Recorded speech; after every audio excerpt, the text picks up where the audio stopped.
তোমাদের মধ্যে কে drama fan কে কে আছো? I mean Korean drama fan কারা কারা আছো? একটু ওয়েট করো, তোমাদের জন্য একটা গুড নিউজ আছে। ওয়েট করতে করতে নিচে কমেন্ট করে জানিয়েও দিতে পারো যে তুমি কে ড্রামা ফ্যান কিনা। অ্যান্ড নাও তোমাদের মধ্যে সোলো লেভেলিং ফ্যান কে কে আছো? আই মিন কাদের কাছে solo leveling the OG and the best anime? তোমাদের দুই ক্যাটাগরির মানুষের জন্যই আজকে একটা গুড নিউজ আছে। সোলো লেভেলিং এর লাইভ অ্যাকশন অ্যাডাপ্টেশন হতে যাচ্ছে, অ্যান্ড মোস্টলি এটা একটা কে ড্রামাই হবে। কজ এই লাইভ অ্যাকশন অ্যাডাপ্টেশনের মধ্যে নায়ক অ্যান্ড নায়িকা, I mean lead actor and lead actress দুইজনই কে ড্রামার নায়ক অ্যান্ড নায়িকা হবে। অ্যান্ড অন্যান্য অ্যাক্টরসও কে ড্রামার অ্যাক্টরসই থাকবে, যতটুক সোর্স থেকে জানতে পেরেছি।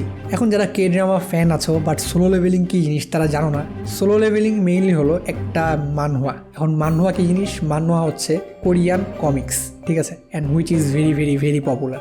নট অনলি মানহুয়া, এইটার একটা অ্যানিমেও আছে। আই মিন জাপানের ভিতর যে কার্টুনগুলো তৈরি হয় সেগুলোকে অ্যানিমে বলে। সো সোলো লেভেলিংয়ের একটা অ্যানিমেও আছে, এইটাও অনেক বেশি পপুলার। অ্যান্ড থার্ডলি তারা ডিসাইড করেছে যে সোলো লেভেলিংয়ের একটা K drama, I mean live action অ্যাডাপ্টেশনও করবে। অ্যান্ড আই হোপ এইটাও অনেক বেশি পপুলার হবে। So K drama fan and anime ফ্যানদের মধ্যে একটা কমন জিনিস চলে আসতেছে। দুই ক্যাটাগরির মানুষজনই আই গেস এই লাইভ অ্যাকশন অ্যাডাপ্টেশনটা এনজয় করতে পারবো। অ্যান্ড আমি কেন এত কনফিডেন্সের সাথে বলতেছি যে লাইভ অ্যাকশন অ্যাডাপ্টেশনটা ভালো হবে? কজ এই লাইভ অ্যাকশন অ্যাডাপ্টেশনটা নেটফ্লিক্স করতেছে। লাস্ট টাইম ওয়ান পিসের লাইভ অ্যাকশনটা অনেক বেশি পপুলার হয়েছিল। সো আই হোপ সোলো লেভেলিংয়েরটাও অনেক বেশি পপুলার হবে অ্যান্ড অনেক বেশি ভালো হবে। সো তোমাদের এই বিষয়ে কার কি মতামত রয়েছে নিচে কমেন্ট করে জানাতে পারো।